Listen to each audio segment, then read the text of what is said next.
Hello बच्चों, physics की numerical series में एक बार फिर आपका स्वागत है। मैं परवेज़ अख्तर और आज हम लोग इस वीडियो में अपना हम पार्ट नंबर 4 स्टार्ट करेंगे। ठीक है, तो देखिए इस वीडियो में हम लोग अभी एडिशन और सब्ट्रैक्शन जो हम पढ़ रहे थे वेक्टर का, है ना, इसके पहले 3 वीडियोस बना चुका हूँ मैं इस वेक्टर का। और ये जो पार्ट में, इस पार्ट में भी हम एडिशन और सब्ट्रैक्शन की भी करेंगे और इसके बाद एक पार्ट में उसमें भी एडिशन और सब्ट्रैक्शन के न्यूमेरिकल लगाएंगे और सारी चीज़ों को समराइज़ कर लेंगे जितने भी कॉन्सेप्ट्स हैं। ठीक है, फिर नेक्स्ट टॉपिक हमारा आ जाएगा रिजोल्यूशन। ठीक, तो अगर आपने पिछली वीडियोज़ ना देखी हो तो देख लीजिए और वीडियो को लाइक कर लीजिए, चैनल को सब्सक्राइब कर लीजिए। ठीक है, हम लोग अब वीडियो अपना स्टार्ट करते हैं। चलिए देखिए, तो सारे क्वेश्चंस ऑब्जेक्टिव होंगे पहले की तरह ही और टॉपिक हमारा वही होगा, addition and subtraction of vectors. ठीक है, तो देखिए ये जो पहला क्वेश्चन है हमारा, पहला क्वेश्चन है क्या, कह रहा है कि विच ऑफ द फॉलोइंग, है ना, क्वेश्चन ये कह रहा है कि which of the following set of forces acting simultaneously on a particle keep it in equilibrium. Equilibrium में तभी होगा जब इनका जो नेट फोर्स होगा ना, तीनों का जो सम होगा, नेट तीनों की जो नेट वैल्यू होगी वो होगी 0, है ना, तब ये इक्विलिब्रियम में होगा। तो हमें ये जानना है कि इन तीनों में से फर्स्ट, सेकंड, थर्ड, फोर्थ, ये जो 4 ऑप्शन है इसमें से कौन सा पेयर कौन सा हम सेलेक्ट करें कि जो नेट फोर्स वो 0 आ पाए। ठीक है, तो पहले इसको हम देखते हैं 1 को। इसमें कॉन्सेप्ट क्या यूज होगा, जो कॉन्सेप्ट मैं आपको पहले पढ़ा चुका हूँ कि अगर एक वेक्टर ए है और एक वेक्टर बी है और इनका रिजल्टेंट है आर। ठीक है, तो इस रिजल्टेंट की ना बेटा, इस रिजल्टेंट की जो सबसे छोटी वैल्यू होती है वो होती है a माइनस बी। यानी अगर एक वेक्टर 5 मैग्नीट्यूड का है, एक वेक्टर 3 मैग्नीट्यूड का है, तो इनका जो रिजल्टेंट होगा दोनों का, उसकी जो सबसे छोटी वैल्यू होगी वो 5 में से 3 गया 2 होगी और सबसे बड़ी वैल्यू 8 होगी, है ना। बाकी जितनी भी वैल्यू होगी वो 2 से 8 के बीच में ही होगी, ना तो 2 से छोटी होगी ना तो 8 से बड़ी होगी। यानी आर का जो रेंज होता है ना वो a माइनस बी से लेके a प्लस बी तक होता है बेटा। ठीक है, तो चलिए देखिए अब हम लोग क्या करते हैं, इसको सॉल्व करते हैं। ठीक है, यही कॉन्सेप्ट हम लोग यूज करेंगे, ध्यान से देखिए।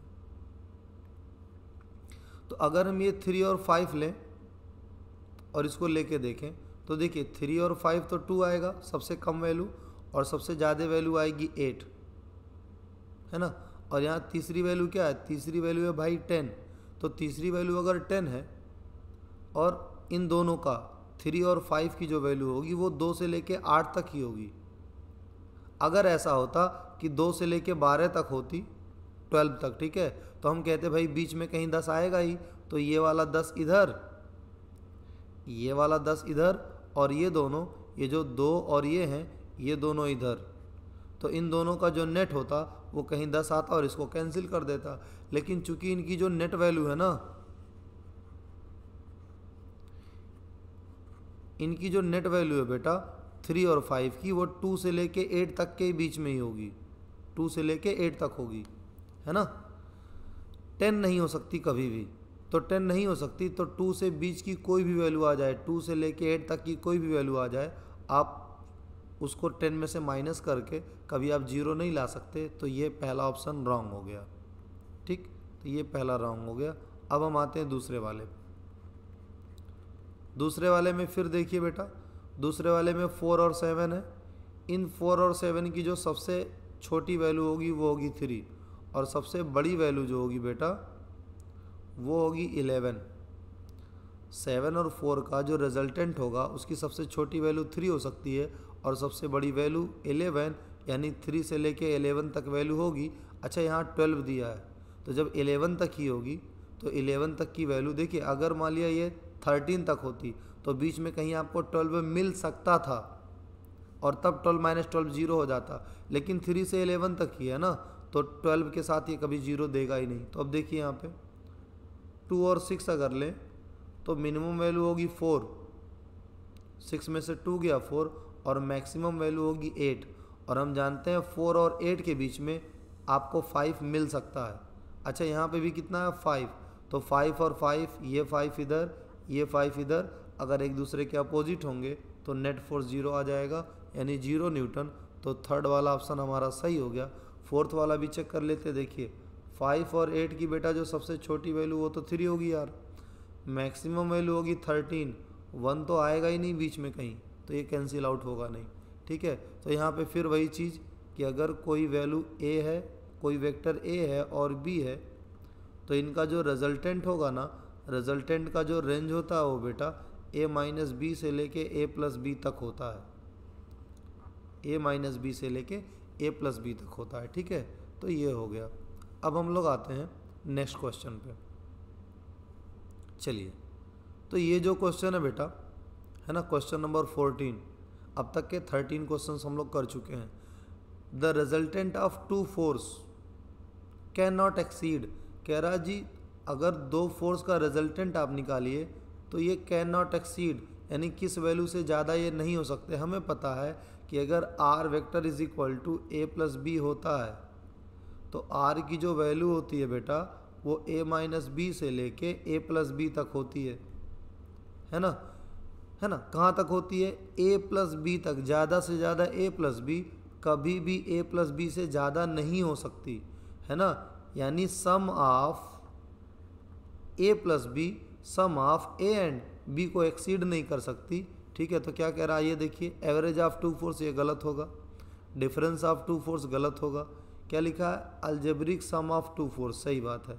दो फोर्सेस का जो अलजेब्रिक सम होगा उसको कभी एक्सीड नहीं कर सकती, क्योंकि रिजल्टेंट की मैक्सिमम वैल्यू ए प्लस बी ही होगी, तो इससे ज़्यादा नहीं हो सकती। तो ये ऑप्शन नंबर सेकंड हमारा सही है। अब हम आते हैं इस पे, है ना, क्वेश्चन नंबर 15 पे।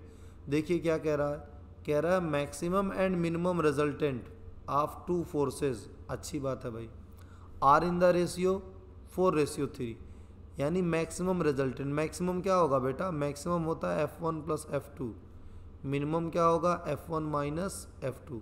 कह रहा है कि मैक्सिमम और मिनिमम रिजल्टेंट जो है वो किस रेशियो में है? 4:3 के रेशियो में। तो ठीक है, देखिए मैक्सिमम तो ये हो गया आपका F1 F2 और मिनिमम हो गया F1 माइनस F2, और ये वैल्यू क्या है? 4:3।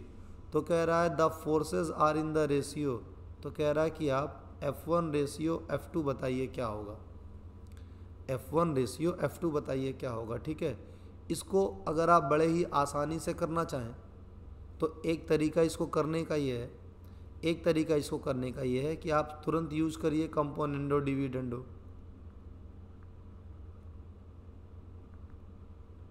कंपोनेंडो डिविडेंडो के अकॉर्डिंग अगर a upon B is equal to 3/2 है ना, तो ध्यान से देखिए, जैसे ही हम कंपोनेंडो डिविडेंडो लगाएंगे तो ये जो वैल्यू होती है ऊपर जाके इसके साथ प्लस होती है और नीचे माइनस आती है, यानी देखिए ऊपर जाके प्लस होगी और नीचे इसके साथ माइनस होगी, ये डिनोमिनेटर। सिमिलरली इधर भी होगा, ऊपर जाके प्लस होगी, नीचे माइनस होगी। ठीक है, तो आप सोचिए F1 और F2 से आप ये निकाल सकते हैं, है ना। तो चेक करके देखते हैं, पहले हम 7:1 को चेक करके देख लें।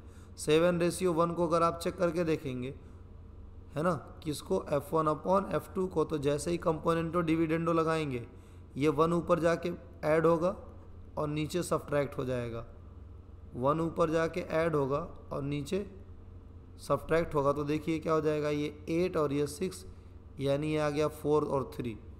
क्या आ गया बेटा? 4 और 3। ठीक है, तो 4 और 3 चाहिए था, तो ये तो आंसर मिल गया। आगे भी अगर आप देखना चाहें तो वैसे ज़रूरी नहीं है, आंसर तो आपका मिल गया है। अच्छा ठीक है, अगर आप इसे कंपोनेंडो डिविडेंडो से ना करना चाहें तो क्या करेंगे? तो फिर आप क्या करेंगे? क्रॉस मल्टीप्लिकेशन करेंगे इनका। देखिए इसको ऐसे मल्टीप्लाई करेंगे तो क्या हो जाएगा? 3F1 3F2 is equal to, फिर ये 4 इससे मल्टीप्लाई होगा, 4F1 4F2, है ना। ये इसको इधर ट्रांसफ़र करेंगे तो ये हो जाएगा 4F1 माइनस 3F1, और ये इधर आएगा तो ये हो जाएगा 3F2 प्लस 4F2, है ना। ये बेटा हुआ F1 और ये हुआ 7F2, तो F2 यहाँ नीचे चला आएगा, यानी F1 और F2 हो गया 7/1। तो इस तरीके से भी आप कर सकते हैं, है ना। कोई दिक्कत नहीं होगी। ठीक, तो चलिए ये वाला क्वेश्चन भी हमारा हो गया। अब हम बढ़ते हैं नेक्स्ट क्वेश्चन पे, और नेक्स्ट क्वेश्चन हमारा क्वेश्चन नंबर 16। ये भी देखिए इजी क्वेश्चन है, और अब तो आपको यार इजी लगेगा ही, इतने डिटेल में है ना, और हर टॉपिक का ऐसा बढ़िया बढ़िया क्वेश्चन आपको सेलेक्ट करके कराया जा रहा है कि आपके सारे कॉन्सेप्ट क्लियर हो जाएं और पूरी थियोरी भी यहाँ पे कवर कर ली जा रही है। ठीक है, ताकि आपको अलग से बैठ के डिटेल में पढ़ना ना पड़े। चलिए देखिए फिर, तो टू फोर्सेस एक्स और वाई कैन बी रिप्लेस्ड। दो फोर्सेस है, एक्स है और वाई है, इनको रिप्लेस किया जा रहा है 5 न्यूटन से। इसका मतलब क्या है, ये दोनों अगर इससे रिप्लेस हो जा रहे हैं, इसका मतलब इन दोनों का जो रिजल्टेंट है, किसका, एक्स और वाई का जो रिजल्टेंट है वो 5 है। ये रिजल्टेंट का मैग्नीट्यूड कितना है, 5। आगे देखिए क्या कह रहा है, if x is a force of 2, अगर x की वैल्यू 2 हो, द वैल्यू ऑफ y में भी, तो वैल्यू जो y की है वो में भी हो सकती है। क्या हो सकती है देखते हैं ध्यान से। पहला ऑप्शन क्या 2 हो सकती है, रिजल्टेंट की जो शर्त होती है बेटा वो ये कि इसकी वैल्यू a-b से लेके a+b तक होती है। तो पहला क्या है कि क्या 2 हो सकती है, तो ठीक है चेक कर लेते हैं y 2 हो सकता है कि नहीं। अगर हम y 2 लेते हैं तो इनकी मिनिमम वैल्यू आएगी 0, 2 और 2 मिनिमम वैल्यू 0 आएगी, और मैक्सिमम वैल्यू 4 आएगी, कभी 5 आएगी ही नहीं। तो 2 तो नहीं हो सकता क्योंकि रिजल्टेंट 5 आया है। अच्छा 2.5 देखिए, अगर हम y 2.5 लेते हैं तो मिनिमम वैल्यू जो आएगी 2 और 2.5 की वो आएगी 0.5, दोनों सब्ट्रैक्ट हो जाएगा। मैक्सिमम कैसे आएगी, दोनों ऐड कर देंगे तो 4.5 आएगा। फिर भी नहीं हो सकती भाई, ये भी नहीं हो सकता क्योंकि रिजल्टेंट 5 है। 6 लेके देखते हैं, तो अगर यहाँ पे हम 6 लेते हैं तो 6 में से 2 गया 4, और 6 और 2 हो जाएगा 8। हाँ ये सही है, 4 से 8 तक वैल्यू होगी तो बीच में 5 आ सकता है, यानी ये पॉसिबल है। अगर आप 8 लें तो देखिए जैसे ही हम 8 लेते हैं यहाँ पे, तो 8 और 2 6, और 8 और 2 10 हो जाएगा, है ना। माइनस करेंगे तो 6, प्लस करेंगे तो 10, तो 6 से 10 तक बीच में कहीं 5 आएगा ही नहीं, तो ये भी पॉसिबल नहीं है। वेरी गुड, क्वेश्चन नंबर 16 का ऑप्शन नंबर 3 ये जो है बेटा हमारा ये करेक्ट होगा। ठीक है, तो इस तरीके से ये क्वेश्चन भी हमने कर लिया। अब हम आते हैं नेक्स्ट क्वेश्चन पे। ठीक, देखिए जो नेक्स्ट क्वेश्चन है ना बेटा, है ना, नेक्स्ट क्वेश्चन है जो हमारा ये, इस क्वेश्चन में क्या है, इस क्वेश्चन में क्या है, कह रहा है कि एक शिप है जो 40 किलोमीटर पर आवर जा रही है नॉर्थ की तरफ। ठीक है भाई, ये जा रही है 40 किलोमीटर पर आवर नॉर्थ की तरफ। अब यहाँ पे एक कॉन्सेप्ट आपको और याद रखना है कि इधर ये हम ईस्ट बनाते हैं, इधर वेस्ट बनाते हैं, ये नॉर्थ बनाते हैं, ये साउथ। ठीक है, फिर अलोंग द जेड एक्सिस ये आपकी अपवर्ड और डाउनवर्ड हो जाता है। ठीक है, तो देखिए ध्यान से, एक शिप है जो 40 किलोमीटर पर आवर की स्पीड से जा रही है नॉर्थ की तरफ, बनाते हैं नॉर्थ की तरफ, ये चली गई नॉर्थ की तरफ। ठीक, यानी नॉर्थ डायरेक्शन में जो इसकी वैल्यू है ये है 40 स्पीड की, यानी ये v1 हो गया। इसके बाद देखिए suddenly move towards east 90 degree, है ना, and continue move with same speed. ठीक, और सडनली ये ईस्ट की तरफ चली गई, ऐसे नॉर्थ की तरफ जा रही थी और सडनली कहाँ चली गई, ईस्ट की तरफ, है ना। सडनली ये चली गई बेटा ईस्ट की तरफ, यानी ईस्ट की तरफ गई और सेम स्पीड से, तो सेम स्पीड का मतलब v2 भी आपका 40 डिग्री है। क्या पूछ रहा है, change in velocity. Change in velocity देखिए होगा क्या बेटा, चेंज इन वेलोसिटी होगा v2 minus v1, change in velocity होगा v2 माइनस v1। तो जब आपको v2 माइनस v1 निकालना ना, देखिए ध्यान से, जो एक वेक्टर है हमारा, जो एक वेक्टर है वो इधर है नॉर्थ की तरफ 40, दूसरा है आपका साउथ ईस्ट की तरफ और ये भी है 40। अच्छा हमें निकालना क्या है, हमें निकालना है बेटा v2 माइनस v1 निकालना है, यानी v2 माइनस v1 देखिए, यानी v2 प्लस माइनस v1। तो माइनस v1 क्या होगा, देखिए ये तो v1 है, माइनस v1 बेटा इधर होगा निगेटिव वेक्टर, जो पहले वीडियो में मैं बताया था आपको ना, निगेटिव वेक्टर। अगर ये वेक्टर a है और इसका हम निगेटिव वेक्टर ड्रॉ करते हैं तो फिर ये वेक्टर होगा माइनस, जस्ट डायरेक्शन अपोजिट हो जाती है। ठीक है, तो ये आया -v1। ठीक है, तो इन दोनों का जो रिजल्टेंट आएगा, चूंकि मैग्नीट्यूड सेम है ना बेटा, देखिए मैग्नीट्यूड तो सेम है, तो मैग्नीट्यूड जब सेम रहता है और डिफरेंस रहता है तो डायरेक्ट तरीका मैंने क्या बताया था 2r sin θ/2, और अगर यहाँ प्लस होता तो 2r cos θ/2 होता। ठीक है, तो ये क्या हो जाएगा 2r, ये वैल्यू दोनों की कितनी है 40 है, sin θ/2 चूँकि एंगल ये 90 डिग्री है ना बेटा, तो ये हो जाएगा sin 45। अब ये देखिए ये हो गया 80 इंटू ये हो गया sin 45 की वैल्यू 1/√2। अच्छा, √2 से अगर हम नीचे ऊपर मल्टीप्लाई करें ना तो ये हो जाएगा 80√2 और यहाँ √2 2 हो जाएगा, यानी आ जाएगा 40√2 किलोमीटर पर आवर, है ना। अच्छा, इसकी डायरेक्शन क्या होगी, डायरेक्शन देख लीजिए, चूँकि ये सब्ट्रैक्शन है वेक्टर का, है ना, तो डायरेक्शन इधर होगी और इस डायरेक्शन को बोलते हैं साउथ ईस्ट, है ना।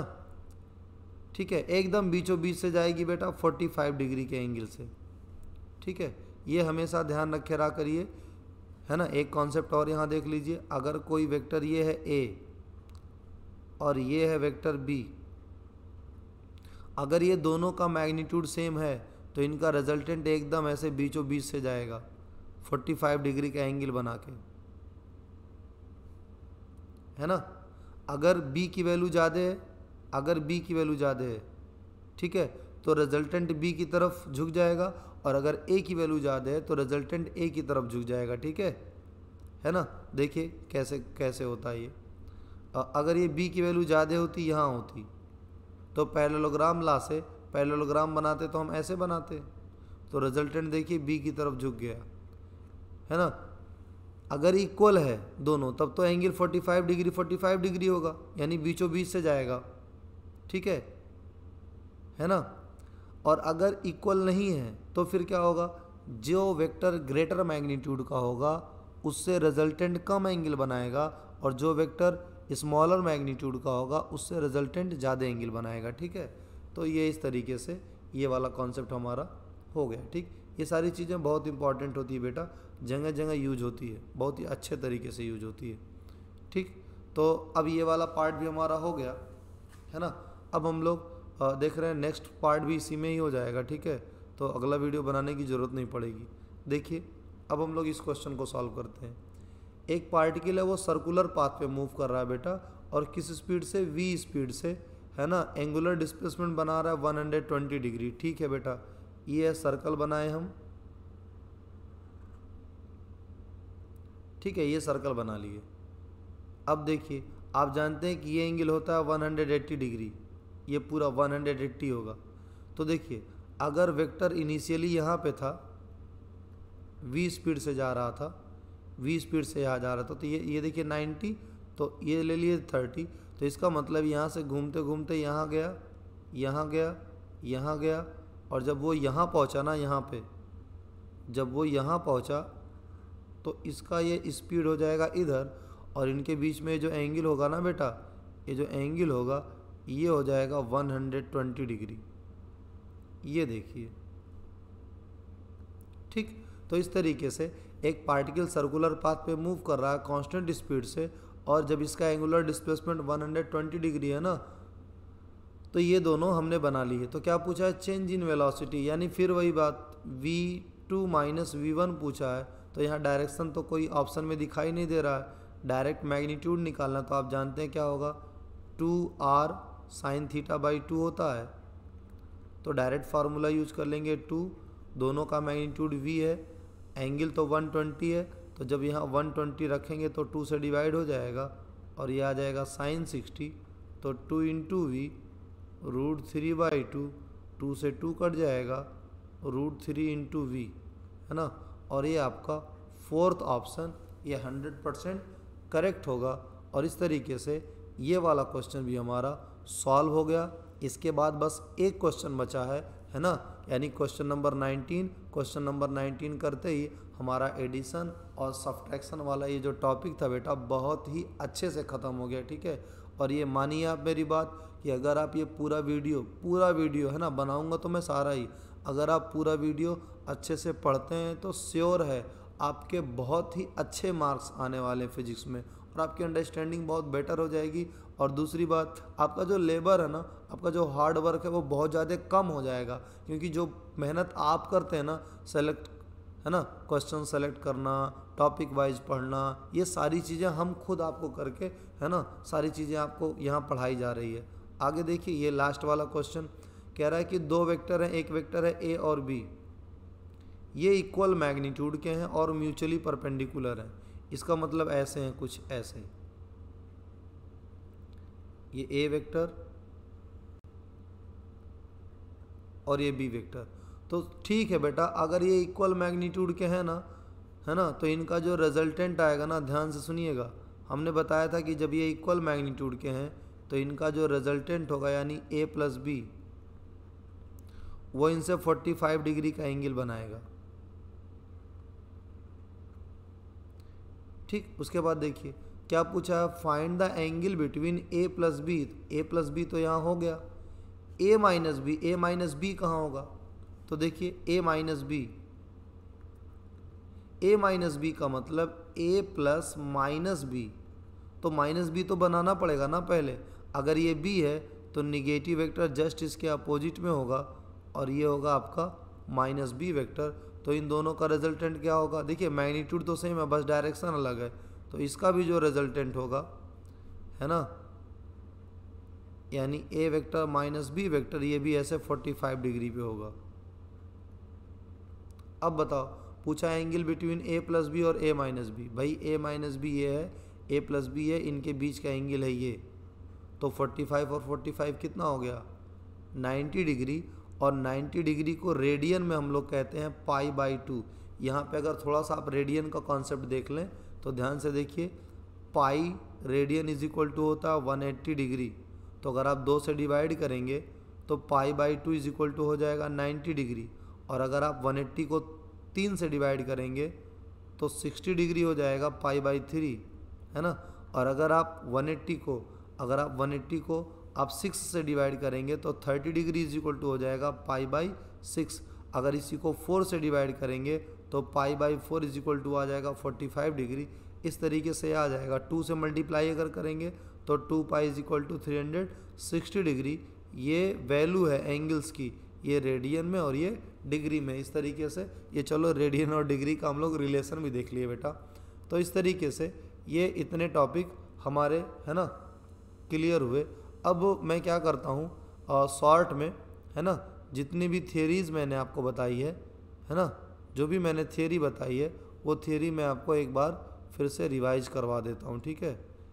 चलिए देखिए, सबसे पहली बात जो आपको बताई गई वो ये बताई गई कि triangle law of vector addition और parallelogram law of vector addition, अगर वेक्टर सेम ऑर्डर में है बेटा, एक वेक्टर ए है एक वेक्टर बी है, तो इनका जो रिजल्टेंट निकालते हैं हम ऐसे निकालते हैं, है ना। पहले वेक्टर का इनिशियल पॉइंट और लास्ट वाले वेक्टर का टर्मिनल पॉइंट ले लेते हैं, तो ये हो गया ए प्लस बी। पैरेललोग्राम लॉ में अगर आप देखें तो अगर कोई वेक्टर पैरेललोग्राम के एडजेसेंट साइड को रिप्रेजेंट कर रहा है, ठीक है, तो जब आप पैरेललोग्राम बनाएंगे तो इनका रिजल्टेंट हम लोग ऐसे बनाते हैं, ए वेक्टर प्लस बी वेक्टर, ठीक है। तो ये आपका हो गया ए वेक्टर प्लस बी वेक्टर। अब ध्यान से देखिए, ये जो ट्रायंगल लॉ है ये पैरेललोग्राम लॉ है। इसके बाद पॉलीगॉन लॉ बताए थे कि अगर मोर देन 2 वेक्टर हैं, ठीक है, तो जब आप इनिशियल वेक्टर को, पहले वेक्टर की इनिशियल पॉइंट को और लास्ट वाले वेक्टर के फाइनल पॉइंट को ऐसे मिलाएंगे तो आपको रिजल्टेंट मिल जाएगा। तो ये पॉलीगॉन लॉ, ये पैरेललोग्राम लॉ और ये आपका ट्रायंगल लॉ, ठीक। अगर अभी को आपको क्या बताया गया कि अगर ये वेक्टर जो हैं सेम मैग्नीट्यूड के हैं, ए और बी अगर सेम मैग्नीट्यूड के हैं, तो जो रिजल्टेंट होता है ये इनसे इक्वल एंगल बनाता है। ए और बी का रिजल्टेंट इधर होगा यानी ए प्लस बी। अच्छा, ए माइनस बी का रिजल्टेंट क्या होगा, माइनस बी आपका इधर होगा, तो ए माइनस बी का रिजल्टेंट इधर होगा, है ना। अगर ये दोनों इक्वल हैं तो फिर ये एंगल हमेशा इक्वल होगा। अगर 90 है तो 45 होगा, 60 है तो 30 होगा, है ना, 120 है तो 60-60 होगा लेकिन इक्वल होगा। ठीक, तो ये हो गया। इसके बाद देखिए, इसके बाद अगर ये इक्वल नहीं है, अगर ये इक्वल नहीं है, मैंने आपको क्या बताया कि अगर ये इक्वल नहीं है मतलब एक वेक्टर बड़ा है और एक वेक्टर छोटा है, तो होगा क्या कि जो छोटा वाला वेक्टर होगा उससे ज़्यादा एंगल बनेगा और जो बड़ा वाला वेक्टर होगा उससे कम एंगल बनेगा, यानी ये बीटा ग्रेटर होगा, अल्फ़ा स्मॉल होगा। ठीक है, तो ये हो गया। अच्छा, अगर R vector is equal to A plus B है, यानी दोनों वेक्टर का सम है, या R vector is equal to A minus B है, तो इनका जो मैग्नीट्यूड निकालते हैं हम वो इस फॉर्मूले से निकालते हैं, A square plus B square plus 2ab cos theta, और जब माइनस वाला निकालना होता है तो यहाँ माइनस कर लेते हैं। और हमने क्या देखा कि कॉस 120 डिग्री की वैल्यू -1/2 होती है ना। और क्या देखा भाई कि अगर ए वेक्टर और बी वेक्टर दोनों बराबर हैं, अगर ए वेक्टर और बी वेक्टर दोनों बराबर हैं तो हमने क्या देखा, तो हमने देखा कि ए प्लस बी के केस में रिजल्टेंट हम डायरेक्ट ऐसे निकाल सकते हैं cos θ/2 से, और ए माइनस बी के केस में रिजल्टेंट ऐसे डायरेक्ट निकाल सकते हैं sin θ/2 से। और अगर ए वेक्टर, बी वेक्टर और आर वेक्टर तीनों बराबर हैं तो थीटा इनके बीच में 120 डिग्री होगा। जो रिजल्टेंट होता है बेटा हमारा वो ग्रेटर देन ए माइनस बी और इक्वल टू होता है, यानी आर की सबसे छोटी वैल्यू ए माइनस बी होती है और सबसे बड़ी वैल्यू ए प्लस बी होती है, सबसे बड़ी वैल्यू ए प्लस बी वैल्यू होती है। ठीक है, अगर दोनों वेक्टर सेम डायरेक्शन में है, सेम डायरेक्शन में, तो आर की वैल्यू होगी ए प्लस बी। अगर दोनों वेक्टर अलग अलग डायरेक्शन में है तो आर की वैल्यू होगी ए माइनस बी। अगर दोनों वेक्टर 90 डिग्री पे हैं तो फिर आर की वैल्यू होती है ए स्क्वायर प्लस बी स्क्वायर, है ना, ए स्क्वायर प्लस बी स्क्वायर। ठीक है, तो इस तरीके से ये वाला टॉपिक हमारा कवर हुआ। अब हम लोग नेक्स्ट वीडियो में मिलेंगे और नेक्स्ट टॉपिक के साथ, और वो होगा हमारा रिजोल्यूशन ऑफ वेक्टर। ठीक है, रिजोल्यूशन ऑफ वेक्टर। तो अब हम लोग इस वीडियो को क्लोज करते हैं, और वीडियो को आप लाइक कर लीजिए और सब्सक्राइब कर लीजिए चैनल को। Thank you.